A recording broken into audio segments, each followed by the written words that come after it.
Pomegranate tomato and cucumber salad.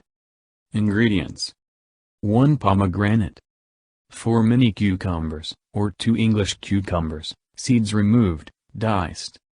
6 vine-ripened tomatoes, halved, cored and diced. 1 medium red onion, diced. 4 tablespoons freshly chopped flat leaf parsley, about half a bunch. 2 tablespoons freshly chopped mint leaves. 2 tablespoons extra virgin olive oil. Juice from 1 large lemon. Sea salt and freshly ground pepper, to taste. 2 teaspoons sumac spice. Seeds from half pomegranate. Crumbled sheep's milk feta cheese, for serving, optional. Method: add the pomegranate, cucumber, tomatoes, onion and herbs to a serving bowl.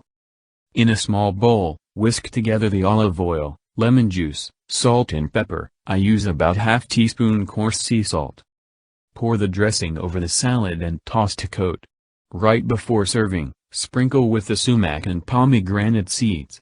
For feta fans, serve with crumbled feta cheese.